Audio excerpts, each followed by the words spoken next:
ఒక చెట్టు కొండపై ఒంటరిగా నిలబడి ఉంది. ఎవరూ దాని భాష అర్థం చేసుకోవటం లేదు. అది కూడా మనలాంటిదే అని అంటాడు నీషే. అది ఎత్తుకు ఎదిగింది, అందుకే ఒంటరిగా మారింది. ఎంత ఎత్తుకు ఎదగాలనుకుంటున్నామో అంత లోతుగా మన రూట్స్ చీకటిలోకి వెళ్ళాలి అంటాడు నీషే. ఎత్తుకు ఎదగాలంటే చీకటి లోతుల్ని తట్టుకోవాలి అని అంటాడు. ఇదే నీషే చెప్పే కఠిన సత్యం. ఈ చెట్టును నేను కదిలించలేను, కానీ కనిపించని గాలి మాత్రం దానిని వంచుతుంది అని అంటాడు నీషే. అంటే మనల్ని ఎక్కువగా కుంగదీసే లేక వంగదీసే శక్తులు మనకు కనిపించవు, అవి గుప్తంగా ఉంటాయి అంటాడు ఫెడరిక్ నీషే.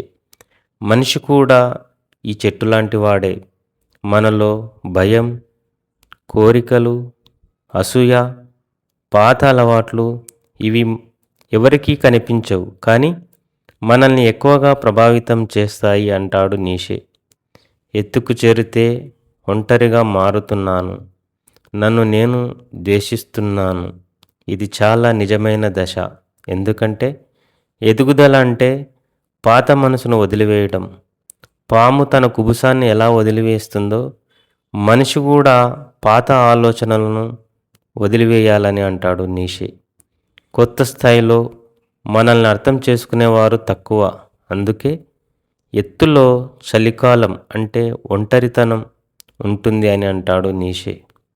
ఆ కొండపై ఉన్న ఒంటరి చెట్టు ఒక మెరుపు కోసం ఎదురు చూస్తుందని అంటాడు. అంటే అది డిస్ట్రక్షన్కి ప్రతీక కాదు, అది ట్రాన్స్ఫర్మేషన్కు ప్రతీక అని అంటాడు.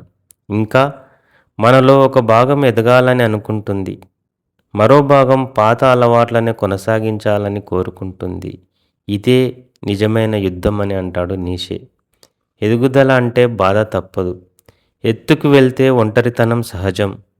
మనలోని చీకటి కూడా మనలో భాగమే అని గుర్తించాలి అని అంటాడు నీషే. కానీ మారాలి అనే ఆశను కోల్పోతే మనం కూలిపోతామని అంటాడు. ఒకప్పుడు హీరో కావాలనుకున్నవారు తర్వాత చిన్న చిన్న ఆనందాలలో పడిపోతారు.